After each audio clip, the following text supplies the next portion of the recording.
영상에 사용된 일부 음성은 클로바 더빙으로 제작한 AI 보이스이고 그림은 그래픽 레코딩 기법으로 직접 그린 사파입니다. 그래픽 레코딩이 궁금하다면 프로젝트 좀의 신간 처음 배우는 그래픽 레코딩을 참고하세요. 번역, FAQ, IT 도서 번역가에게 묻다. 안녕하세요. 번역하는 개발자 신상재입니다. 오늘은 평소에 많이 받는 질문을 FAQ로 정리해봤습니다. 사실 대부분의 질문이 검색을 하면 다 나오는 정보인데요. 번역자마다 상황은 다를 수 있다는 생각이 들어서 제 경험을 토대로 말씀드리려고 합니다. 질문 내용을 살펴보면 번역할 책이나 번역자의 자격, 번역하는 방법이나 번역하는 기간, 번역하는 장소, 번역하는 이유까지 여러 가지로 분류가 되더라고요. 그래서 다소 억지스럽긴 하지만 6하 원칙을 키워드로 정리를 해봤습니다. What, Who, How, When, Where, Why의 순서로 진행을 해볼게요. 발표자 소개.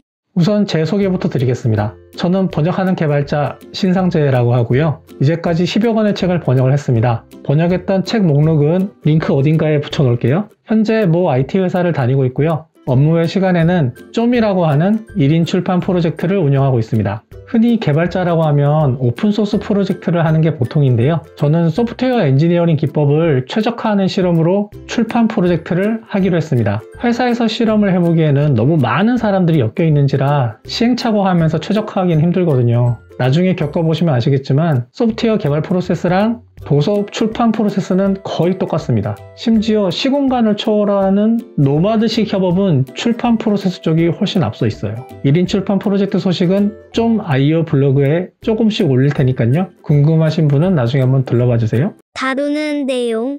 그럼 먼저 What이라는 주제로 시작을 해보겠습니다. 오늘 다룰 내용은 종이책 번역에 관한 겁니다. 대부분의 내용은 전자책 번역하고도 똑같아요.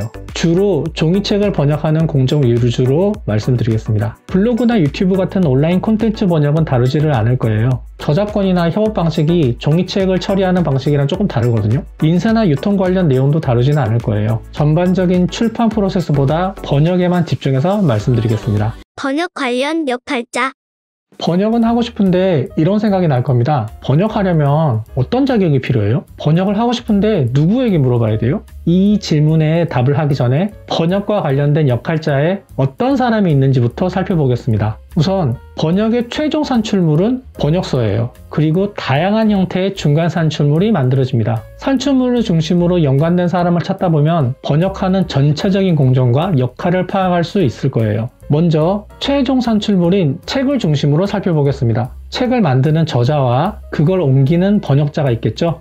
그리고 그 뒤엔 책을 소비하는 독자가 있습니다. 독자마다 책을 읽는 목적도 다양한데요. 책 내용에 관심을 두기보다는 책을 평가할 목적으로 읽고 리뷰를 다는 사람을 서평단이라고 합니다. 참고로 서평단은 책을 읽는 시점과 목적에 따라서 베타 리더하고는 구분이 돼요. 이건 뒤에서 다시 다루니까 그때 자세하게 설명해 드릴게요. 다음은 중간 산출물을 중심으로 살펴봅시다. 이 그림에서 번역 데이터라고 표시되어 있는 거는 텍스트 파일이나 워드 파일 같은 북 디자인이 입혀지기 전에 온 겁니다. 보통 번역 결과를 제출할 때는 텍스트 파일이나 MS 워드나 한글 파일을 보내는데요.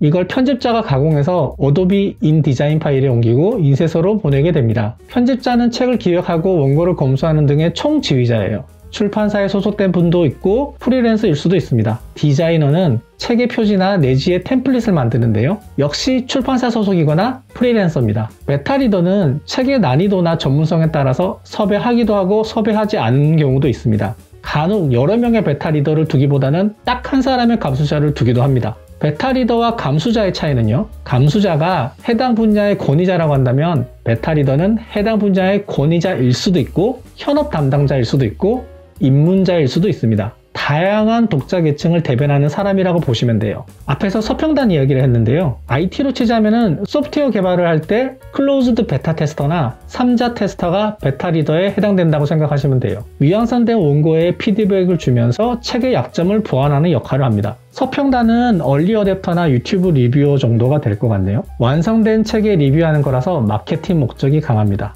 다음은 계약서를 중심으로 살펴볼게요. 실제로 많은 분들이 저작권을 생각하지 못하고 무작정 번역을 시작하려고 합니다. 개인적인 번역은 상관이 없지만 그걸 다른 사람에게 배포하면 문제가 되거든요. 출판 번역에는 크게 두 가지 계약서가 필요해요. 번역자와 출판 사이에 하나, 출판사와 출판사 사이에 하나가 더 필요합니다. 먼저 출판사 간에 쓰는 계약서를 해외 번역 출판 계약서라고 하는데요. 이때 각국의 저작권 에이전시가 다리를 놓습니다. 우리가 흔히 말하는 판권 계약이라는 게 이거예요. 번역자는 개인적으로 판권을 확보할 수가 없어요. 말 그대로 출판권이라서 그렇습니다. 번역자는 번역자일 뿐이고 책을 출판하는 발행인은 아니잖아요. 번역자가 체감하는 건 국내 출판사와 계약하는 번역계약서입니다. 이 번역계약서도 출판사마다 형태가 조금씩 다를 수가 있는데요. 용역계약이나 저작권 양도계약, 저작재산권 설정계약과 같은 다양한 형태로 계약할 수 있습니다. 일단 번역을 하려고 하면 저작권이 누구에게 있는지 궁금하실 수가 있는데요. 이건 IT로 비유하자면 SI 프로젝트랑 비슷합니다.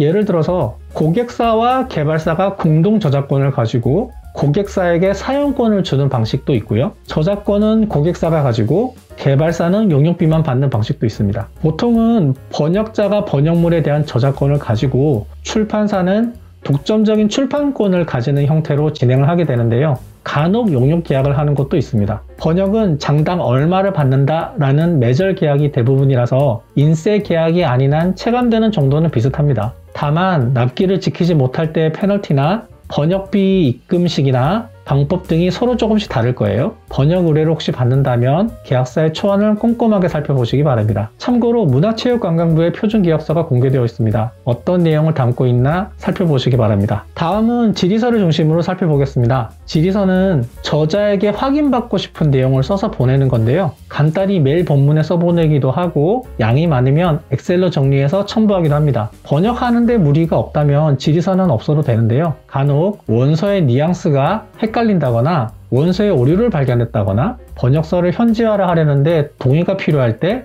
질의서를 보내곤 합니다. 다만 저자에게 직접 컨택을 하는 건 출판사와 에이전시가 극도를 꺼리는데요. 처음 문의할 때는 편집자를 통해서 전달을 하면 됩니다. 소프트웨어 개발로 치자면 원청업체와 하청업체 간에 직접 업무 지시를 할 수 없는 것과 비슷해요. 회의를 하더라도 중간 역할자가 필요하고요. 일종의 컴플라이언스 이슈라고 생각을 하시면 됩니다. 예외도 있는데요. 저자가 직접 소통하는 것을 허용을 한다면 출판사와 에이전시는 참조를 해주고 직접 저자에게 메일을 보낼 때도 있어요. 특히 요즘에는 저자가 SNS 활동을 굉장히 왕성하게 하기 때문에 번역자 입장이 아닌 독자나 팬의 입장으로 간단한 안부 인사 정도는 할 수 있습니다.